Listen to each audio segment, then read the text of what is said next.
Hi, this is the Business Guy. So how do you transfer personal assets into an LLC?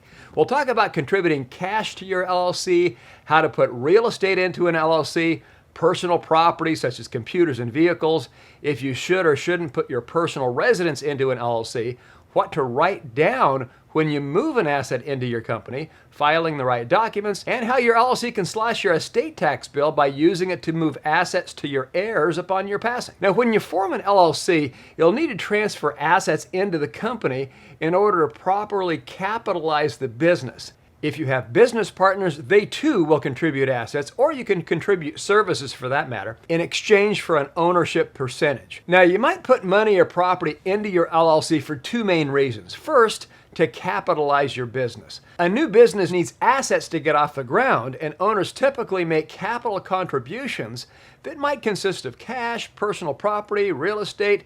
In exchange, the owners get equity in the business, or second, for liability protection when you own investment real estate. Now, an LLC helps shield property owners' personal assets if a lawsuit or debt collection action involves the rental or investment property. Now, capitalization is critical to your LLC. Bank loans are nearly impossible to receive for business owners with no equity in their company.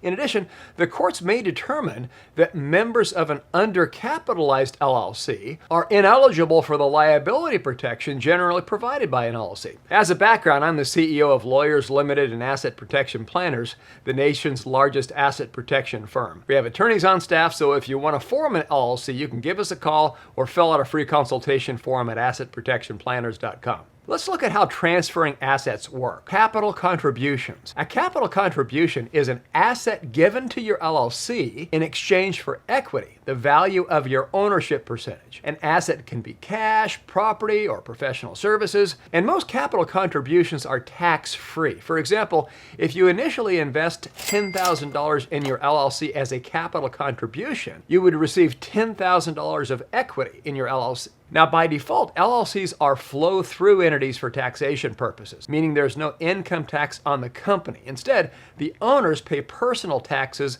on company profits. So contributing money to the LLC is not a taxable event. And it would be a very happy event for me if you could click the like button below so YouTube promotes this video. Thank you so much. And if you haven't already, you can also click the subscribe button below so that when more videos come out like this one, you'll be up to date right away. Transferring cash and personal property into an LLC. Now, if you're starting a new business, you'll probably put some of your own money into it. You may also transfer personal property like office equipment, tools, or vehicles to the business. To transfer property, follow these simple steps. Research the fair market value of anything you're transferring to the company. Now, if you're transferring personal assets in exchange for a stake in the company, record the asset, the purchase price, fair market value, and depreciation in your LLC operating agreement. If the company is buying the asset from you for cash, record the transaction in your accounting records. For titled assets like vehicles, make sure the titles are properly transferred. If there's a vehicle loan, be aware that you may need lender approval before making any transfers. If you're not familiar with business accounting, it's a good idea to have an accountant or business lawyer help you. They can help you properly document asset transfers and startup costs. Transferring real estate to an LLC. Now, transferring real estate to an LLC is a common asset protection strategy for landlords. First, you can call us up and have us form an LLC. Now, it's very important that it's properly formed so you have proper legal protection. That means your operating agreement, membership certificates, that the articles are drafted and filed properly, and so on. So you can go ahead and call us for that. That's what we do. We form LLCs. If there's a mortgage on the property, we typically set up a land trust for our clients, and they put their property into the trust. Then we usually provide a second piece of paper called an assignment of beneficial interest, where somebody can change the beneficiary of the land trust to an LLC. Now, it's important to realize that transferring property to an LLC does not relieve you of the personal responsibility to pay the mortgage. Next, we provide a deed. That can be a grant deed, warranty deed, or quitclaim deed. A deed must be signed, and it may need to be witnessed or notarized to be valid, depending on your state. After it's signed, record the deed with the county agency that handles real estate records in the county where the property is located, so the deed can be filed. Once the transaction is complete, you may want to amend the lease to say the LLC is now the landlord. You can either establish a bank account for the LLC and handle all income and expenses of your rental property through that LLC account, Or alternatively, if you have multiple properties, see our video on how many bank accounts should I have for my LLC, where we set up one central management LLC to handle all of the rent collection for all of your other LLCs. Should I put my personal residence into an LLC? CPAs don't generally recommend that somebody puts their home, the place where you actually live, into an LLC. Well, you can put your personal residence into an LLC. That can have some unpleasant tax consequences, including losing your homestead protection that protects a certain portion of your equity from lawsuits, your homestead tax exemptions, and you might possibly lose the ability to write off your mortgage interest, as well as the capital gains tax exclusions when you sell.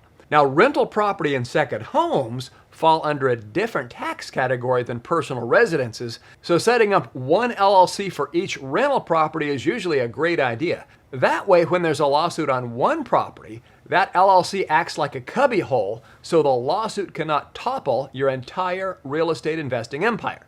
Okay, so the following information should be recorded in your operating agreement when you contribute cash or assets. Name, address, and social security number / EIN of the member and LLC. The description of the asset, the value of the asset, the date of contribution, the ownership percentage received, all liabilities assumed with the asset, written transfer document if applicable, and adjusted basis of the assets if applicable. Now, for legal protection, 3 of the strongest states for privacy and protection are Wyoming, which is our favorite, Delaware, and Nevada. Each of these 3 states offer charging order protection for single-member LLCs, and this can be of benefit in some states. Plus, you don't have to list the members of the LLC in the public records in these 3 states. For even stronger protection, we set up thousands of LLCs in the Caribbean island of Nevis, that's Nevis, and we've set up more Nevis LLCs than anybody in the world. Go ahead and give us a call or fill out a free consultation form on our website if you want more info.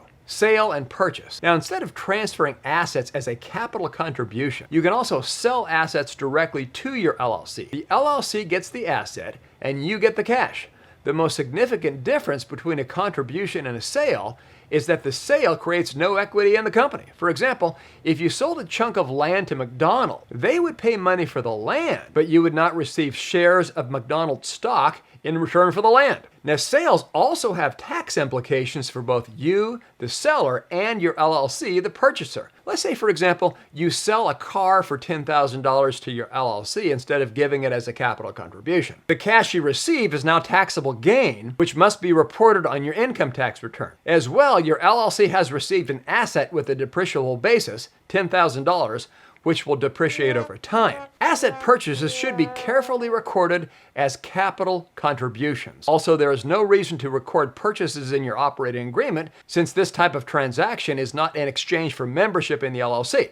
Instead, you should keep careful records of each purchase and ensure that all titles and deeds are properly transferred to the name of the LLC. Filing an asset transfer document. Now, certain assets come with deeds or titles proving ownership, such as cars and real estate. With these assets, correct transfer requires that a transfer document be filed and a new deed or title issued. Now, you can usually obtain a transfer document from the agency where the original deed/title is filed. For example, a vehicle title is generally filed with your local Department of Motor Vehicles. You can fill out the transfer document, and then you'll often need to bring it to a notary. Once the document is notarized, you can file the original deed/title and the transfer document with a filing agency. A new deed/title will be issued showing that your LLC is the new owner. Now, if you're transferring an asset with a lien or a mortgage, you will need written permission from the bank or lender in order to complete the transfer. The lender will want to assess the creditworthiness of your LLC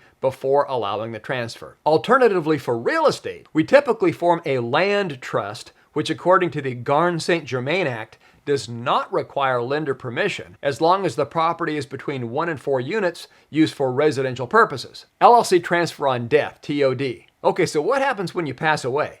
LLC transfer on death, TOD provision. On death, an LLC interest can be transferred in 2 ways. First, the most common way of including an LLC is a transfer on death provision through a revocable living trust. If the living trust owns the LLC interest, the trustee may transfer beneficial ownership to the designated trust beneficiaries without the need to go through probate. The second way is through a transfer on death designation in the operating agreement. If the LLC's operating agreement says that members' ownership has a transfer on death designation, interest will transfer to the designated beneficiary upon the member's death. The LLC operating agreement may limit the beneficiary's interest to a transferable interest, which is essentially a right to profit and distributions. And the beneficiary may have to execute a copy of the operating agreement upon the original member's death. The LLC owner may use the transfer on death ownership to convey LLC interest after death, but the LLC operating agreement must be drafted to accommodate this type of transfer. Why is this important? Because when you contribute capital to an LLC, it can be a great estate planning tool. With the right operating agreement, you can remain as manager of the LLC with 100% of the control of its assets. Annually, you can gift a portion of the LLC to your heirs while you're still alive. Now, you're just gifting membership interest in the LLC,